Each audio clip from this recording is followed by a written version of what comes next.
Hi, I'm Nicole Andrews, and I'm a special education teacher at Dawson Boys Schools in Dawson, Minnesota.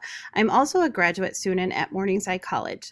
The title of my paper is A Resilient Pedagogy for Teaching Phonics to Students with Special Needs.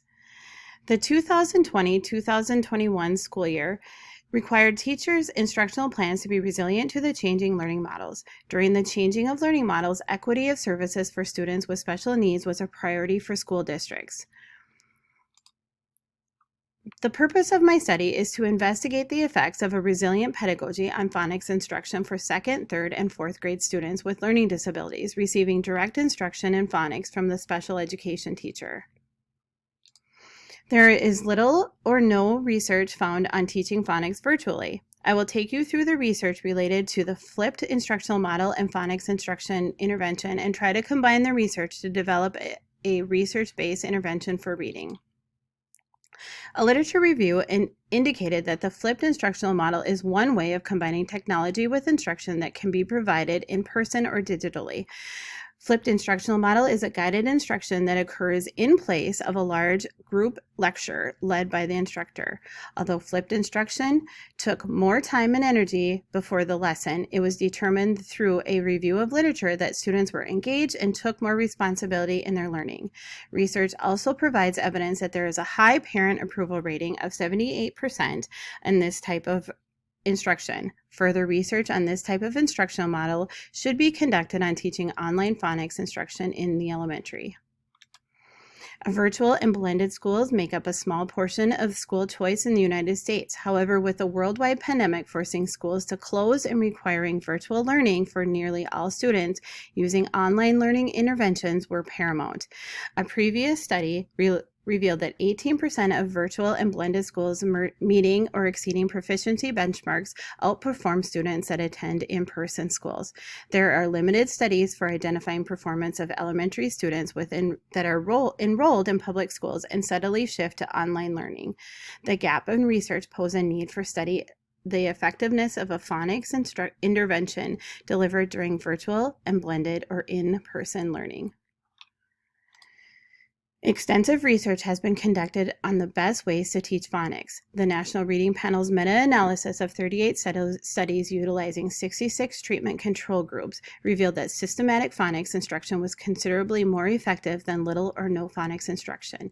The National Reading Panel went on to conclude that phonics instruction that is designed with a systematic approach shows positive and significant reading improvements for students with reading disabilities. More research echoed the National Reading Panel's findings that direct and explicit instruction is a foundation for all phonics instruction. The flipped instructional model follows three theoretical frameworks. First, individuals are able to develop their own learning by using what they have learned previously to interacting with or viewing a video. Students participating in a flipped instructional model actively engage in learning through a video prior to the in-class activities and are then able to use their previously learned knowledge to ask questions and construct meaning while in class. Secondly, students are able to construct meaning from someone more skilled than them and then apply skills later during the guided practice with an adult. Finally, the flipped instructional model allows the student's instruction to be more individualized while students move through the sequence of skills as each one is mastered. The flipped instructional model applies mastery of learning to develop student learning. Research has been shared that the flipped instructional model was used in middle school or high school settings, but no research has been conducted with the elementary students' learning of phonics. My research was aimed to provide evidence for the phonics instruction that can be delivered online or in person.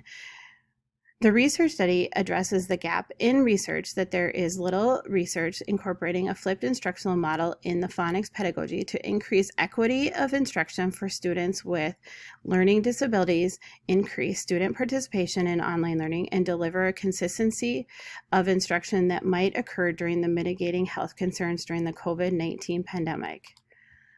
Participants in my study are students from a rural West Central Minnesota elementary school with a population of 500 students K through 12.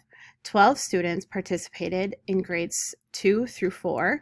All students have an IEP with reading goals.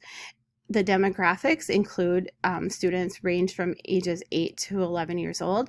Males, there were 78%, and females, there were 22%. Due to the students receiving free and reduced lunches through the pandemic, no statistics on the socioeconomic status were available for the participants. Participants were from varying racial backgrounds, though predominantly white or Caucasian, and 3 students receiving EL services. The study measured a small group of participants that received the same treatment during the control and the experimental phase of the study. This was a single subject A/B design, and data was collected at 3 phases of the study. Core Phonics survey identified strengths and weaknesses of the phonics skills. It was a mastery test intended that all students would master each target skills.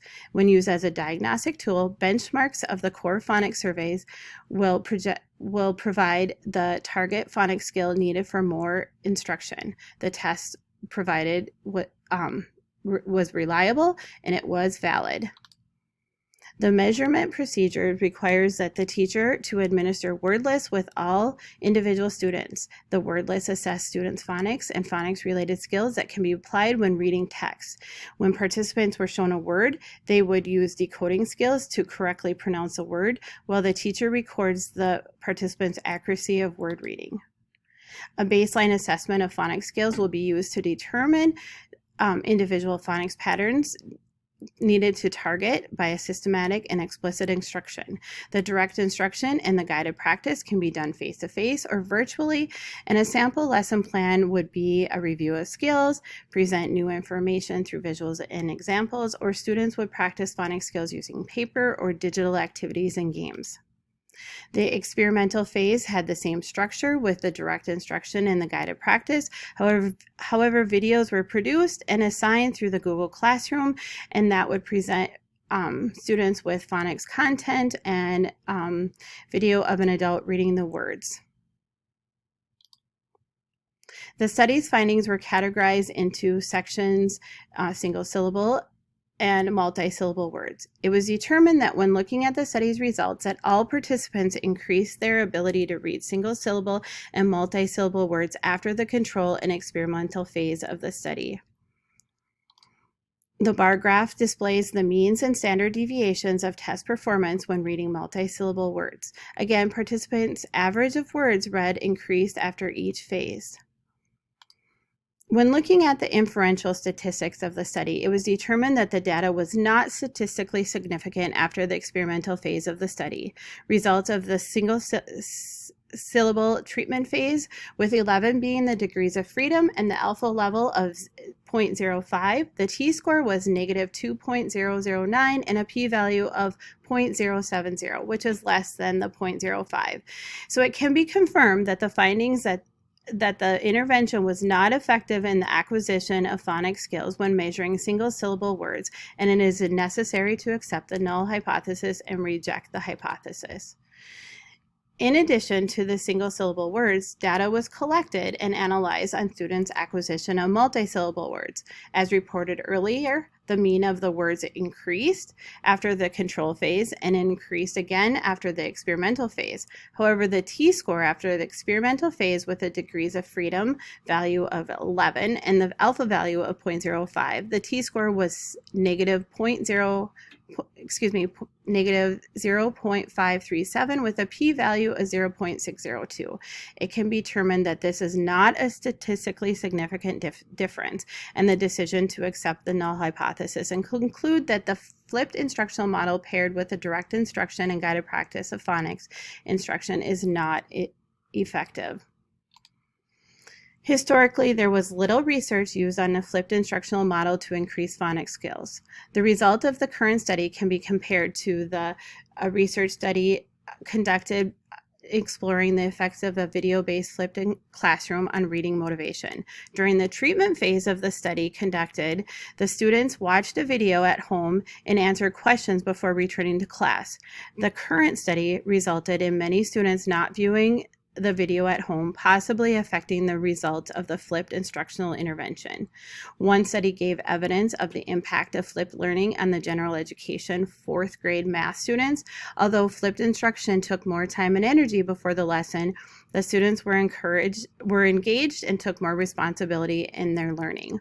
Although motivation was not measured in the current study, it was observed that the video was a positive effect on the participants' attitude about phonics during the direct instruction time with the teacher. The study followed the cognitive constructivist belief of learning as the participants were introduced in the target phonics skill through a video, intended to build knowledge of the skill before they worked with the teacher. The participants were also able to construct their learning as they were encouraged to socialize with the videos with their peers, or some of the videos had catchy songs or phrases to help students connect the phonics pattern. A systematic and sequential list of phonics skills guided the teacher to identify the phonics pattern to be taught, and this is based in the mastery learning theory, where participants move through a list of skills at their own pace as each skill is mastered. While reflecting on the current research, there seems to be some limitations to the study. By design, a flipped instructional model is when students participate in an instruction before class. One limitation that may have affected the study was that the length of the study was short. It took some time to teach the digital literacy skills, to access videos and develop the routines. Developing high interesting videos was time consuming, and this takes a lot of teacher preparation to produce videos that are motivating for students. Other limitations that may have affected the study is the intrinsic and extrinsic motivation necessary for participants to follow through with interacting with the videos outside of school. Elementary age students, especially students with special needs, require adult proximity to complete tasks. Although the measure to identify phonics strengths and weaknesses was valid and a reliable tool, an additional progress monitoring tool may be necessary to determine mastery of skills between assessments. Further recommendation would be to explicitly teach digital literacy skills so that students can fluently access videos through Google Classroom outside of the classroom. A task analysis and visual schedule of a routine that students can access in school and at home to develop an appropriate homework routine. To help with this process, teachers need to explicitly teach routines and reinforce expectations before a flipped instructional model can be implemented. Communication with parents is necessary implication when implementing a flipped instructional model. Since the students are required to view videos outside of the classroom, parents become vital in this type of instruction. The teacher should provide literature in a letter to parents of expectations of viewing videos at home, and utilizing online videos through YouTube, Khan Academy, or Edpuzzle would reduce the amount of preparation that the teacher has to do. Once these videos are archived, they can be pulled up and modified whenever needed. Progress monitoring at each sequential step of mastery may provide feedback for both the teacher and the student between survey assessments. Despite these limitations, the study suggests several theoretical and practical implications that students support further research using a flipped instructional model to teach phonics skills at elementary students. The most important implication of the current study is that students benefited from instruction explicitly taught with guided practice. The instructional routine of the study was provided in a sequential manner, and the differential statistics indicated that students made gains in phonics in both control and experimental phase. However, the inferential data did not show the statistically significant difference when the intervention was applied. An overarching implication is to provide routines and incentives to increase student motivation to view videos outside of the classroom. Another implication of the research in the current study is that the parent approval for this type of learning. Although research and limitation of the study was the time it took for the teacher to develop videos were differentiated for each phonics skill. Administrators may need to provide professional development opportunities to network with other teachers and time to prepare and develop instructional videos for each phonics skills. Having a library of videos for each phonics skills will reduce the amount of preparation needed for each lesson.